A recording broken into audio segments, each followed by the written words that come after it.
The 4-H National Science Experiment is coming up in a couple of weeks, and here to talk about it with us today is Jeff Sallee, our 4-H Extension Specialist for Science and Technology, and his daughter Allie. Thanks you guys for coming in. Jeff, let's start with you, kind of talk about what the project is and why it's important. The National Youth Science Experiment is about getting kids interested in science and engineering and technology and math. And what we've done is we just come up with fun things that they can do and that they can play with, and that they can see science as more than being back in a lab wearing a lab coat. This experiment is called the EcoBot. It's about robotics, it's about the environment, and it has a fun little scenario about cleaning up a beach that has a toxic spill on it. But overall, the goal of what we want to do is we want to get 4-H clubs all across the nation, in all states. They can be homeschool clubs, they can be in-school clubs, after school, to do this experiment on October 10th. And it's a huge event for us, and it's just an opportunity to just really showcase what 4-H has to offer in science. And so as the state liaison, then you've kind of gathered these materials and then gotten them out across Oklahoma? Yes, we've shipped these kits all over the state.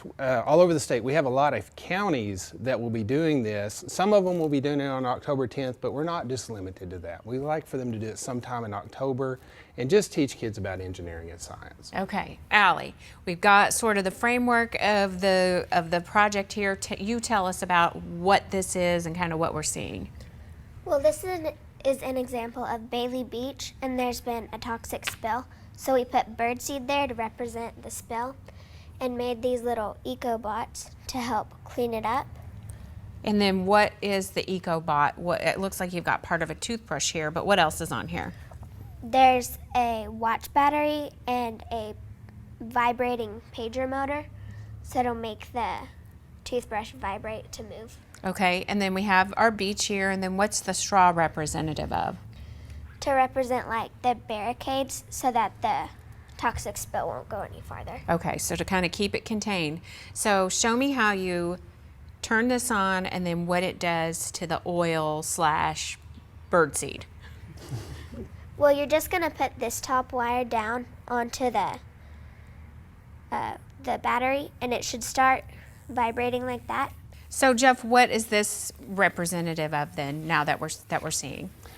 Well, the scenario for this is that you have to send a robot in here because it would be harmful for humans to go in there and clean up the toxic spill.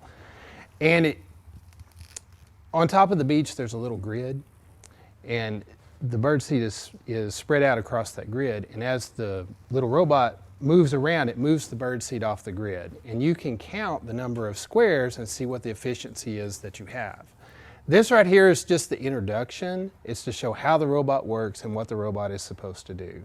The kids can take this and take it a step further simply by, adding a blade to the robot, hooking the two robots together, being creative and thinking about how can they make this work better. So you see that it will work, but there's lots of room for improvement for how this functions. And that's where the math comes in and help them understanding the engineering design process. Okay, wonderful. Well, Jeff and Allie, thank you very much for giving us a little taste of what the National Science Experiment will be this year. We appreciate your time.